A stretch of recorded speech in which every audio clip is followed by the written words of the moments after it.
유튜브로 읽는 박정희 전기 3권 혁명 전야 술과 여자.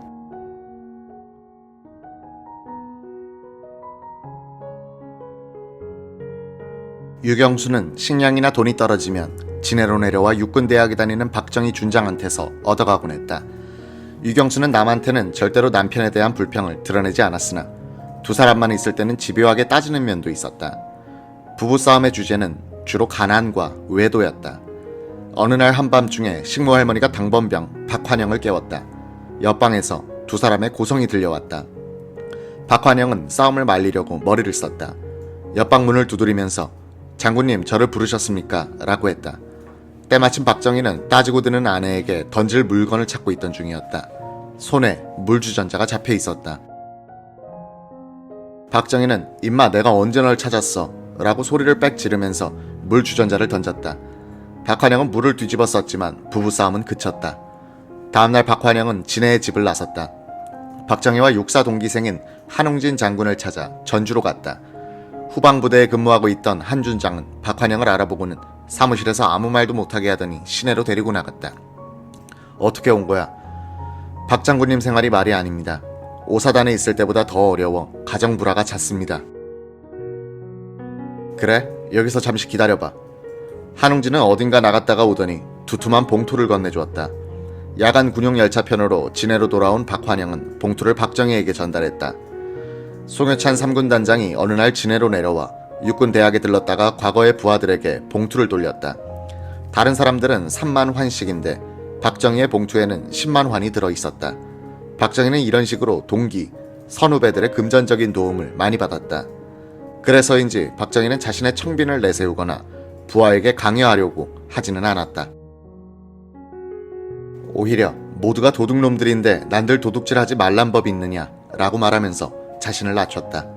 박정희가 자신의 청빈을 자랑하고 다녔더라면 그의 주위에는 사람들이 모이지 않았을 것이다.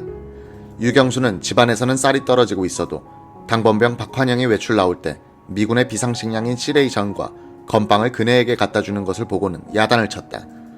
고스란히 다시 싸주면서 군인들이 먹을 음식을 가지고 나오면 누군가는 굶게 되는 것 아닌가요? 라고 말했다.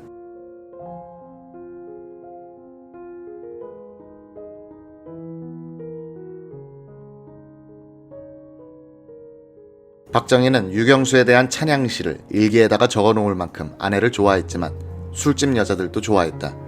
술을 마시면 꼭 여자를 불렀다. 박정희는 여자를 고르는 신미안이 높고 까다로웠다. 그의 옆자리에 앉은 여자들은 키가 크고 얼굴이 긴 특징이 있었다. 대체로 유경수형의 외모를 좋아했다.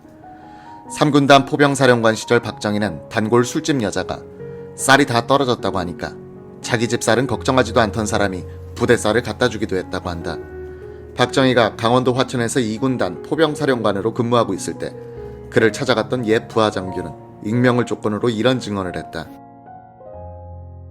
저를 반갑게 맞으시더니 부관에게 참모 장교들에게 알려 오늘 귀한 손님이 오셨으니 술값 가지고 집합하라고 그래 라고 했어요. 장교들 사이로 여자들이 끼어 앉았는데 박 장군은 여러분 잘 들어. 오늘 이 여자들은 전부 이 손님 거야. 건드리지 마. 알아서 술 마셔 라고 해요. 박 장군은 술자리에서는 상하관계를 무시하는 사람입니다.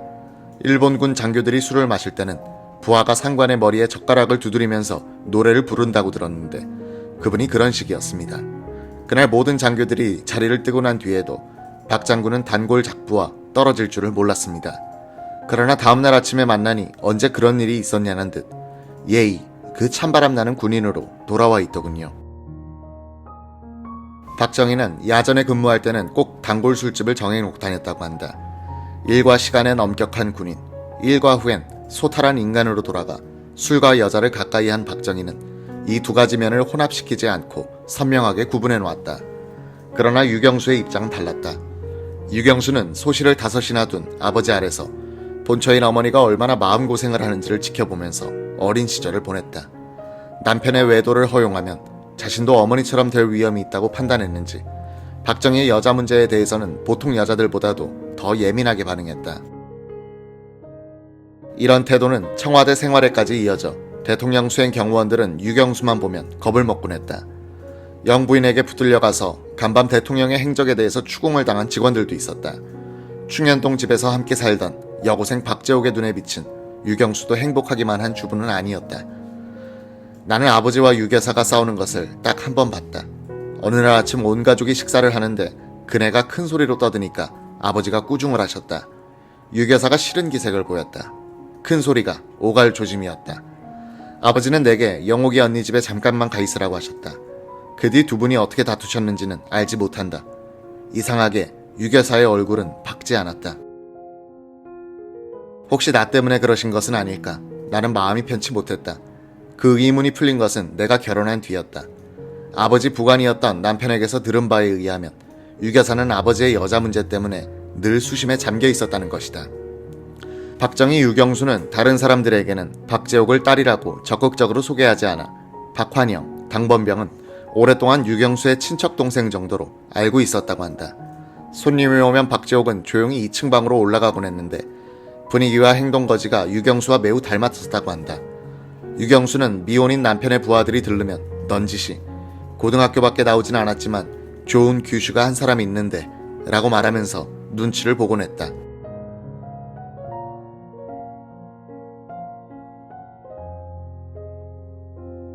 박정희 준장이 진해 육군대학 학생으로 있을 때인 1957년 1월 처제 유계수는 고려대학교 사무원으로 일하던 조태호와 약혼했다.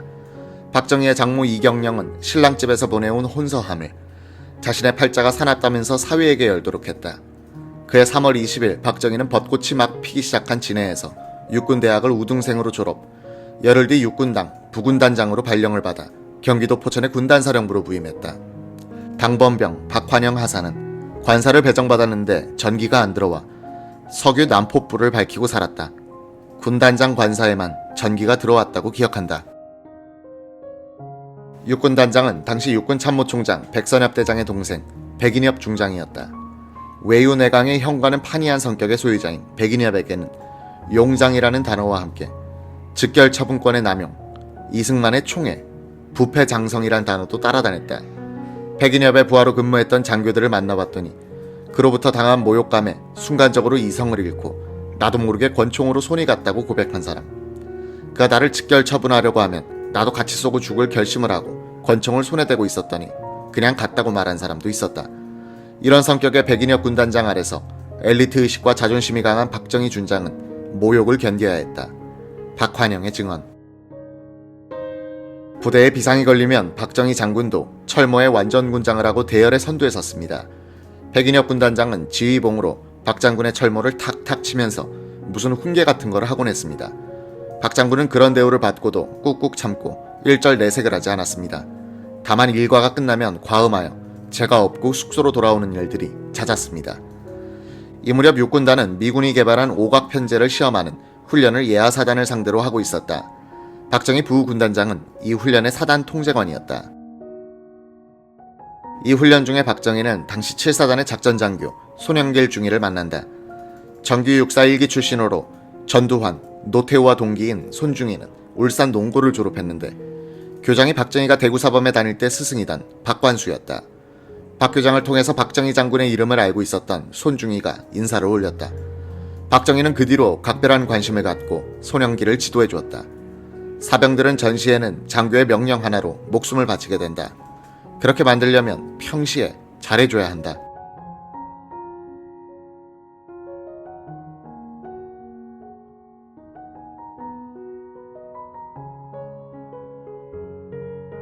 너희들은 선배들의 좋은 점만 본받고 나쁜 점은 쳐다보지도 말라.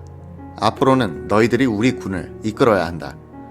손중희의 눈에 비친 선배 장교들 가운데는 부하들을 종처럼 부리고 군수물자를 빼돌려 자기 집을 짓는 따위의 행동을 거침없이 하는 이들이 많았다. 박정희는 그런 대세를 홀로 거스르고 있는 고독한 모습이었다. 군 장성들의 무능과 부패에 분노하고 있던 박정희도 4년제 육사의 첫 졸업생인 11기 장교들에게 큰 기대를 걸었다. 이 기대는 5.16 뒤 손영길, 전두환 그룹에 대한 총애와 하나회의 결성으로 발전하는 계기를 만든다. 백인엽 군단장으로부터의 모욕을 참고 있던 박정희는 결국 군단장을 들이받게 되고 두 사람은 같은 부대에서 근무하기 어렵게 됐다. 백선엽 참모총장과 참모차장 장도영 중장이 힘을 써 박정희는 1957년 9월 3일 제7사단장으로 전보돼 강원도 인제로 갔다. 떠날 때 박정희는 마당에서 기르던 수십 마리의 닭들을 장교 가족들에게 나눠주었다. 군인 가족들은 길 양쪽으로 도열해 박정희와의 이별을 아쉬워했다고 한다. 백인엽은 5.16 직후 부정축제 혐의로 구속돼 이른바 혁명재판을 받고 실형을 선고받았다. 그 혐의 중엔 박정희가 부군단장으로 재직 중일 때 있었던 군납업체로부터의 수뢰와 기름 처분에 의한 축제 사실이 포함돼 있었다. 박정희가 사단장 취임식을 할 때 사열을 지휘한 사람이 손영길 중이었다. 그 뒤로 박정희는 손중이를 수시로 숙소나 회식장으로 불렀다. 사단장의 총애 덕분에 손영길은 대령급 장교들 사이에 끼어 술을 마시곤 했다. 박정희는 이것도 공부야, 잘 배워도 라고 했다. 박정희는 상급부대에서 시찰을 오면 사단훈련 시범을 손영길에게 맡기다시피 했다. 박정희는 또 월동령 김장을 할 때 손영길을 감독 장교로 지명해 빼먹는 사람이 없도록 했다. 손영길의 기억에 따르면 그때 김장용 식료품을 납품한 사람은 박정희의 매형이었다. 손중이가 규정량대로 고춧가루, 마늘, 생강을 넣도록 하는 바람에 그 매형은 손해를 봤다고 한다. 박정희 신임 7사단장은 5사단 때의 참모 차규헌 중령을 인사참모로, 윤필령 중령을 군수참모로 데리고 왔다. 박정희가 자기 사람을 데리고 다닌 것은 이때가 처음이다. 그가 의식적으로 인맥을 구축하기 시작한 것이다. 박 준장이 7사단장으로 부임한 직후 평상시에 군대 사고로는 가장 큰 보급창고 화재 사건이 났다. 월동용 보급품이 창고에 들어온 날 밤 11시쯤 불이 났다. 인부들이 일하다가 담배꽁초를 버린 것이 화인이었다. 일개 연대분의 피복이 몽땅 타버렸다. 박정희는 문책을 각오했다. 그런데 당시 1군 사령관 송효찬 중장이 박정희에게 전화를 걸어왔다. 그 병참부장 혼 좀 내시오. 너무 걱정하지 마시오. 불탄 피복은 다 바꿔줄 테니 피해량을 조사해서 보고하시오. 박정희는 그 전에 잃어버린 피복까지 피해품으로 보고하여 새로 보급을 받았다. 박정희는 그때 우리군의 고질적인 구조적 부패를 개혁하려고 했다. 양곡 관리 상황을 감사하여 400가마의 결손을 발견했다. 박정희는 양곡 관리의 책임자를 군법회의에 넘겨 엄벌하도록 지시했다. 재판장에게도 사단장이 특별히 당부했다.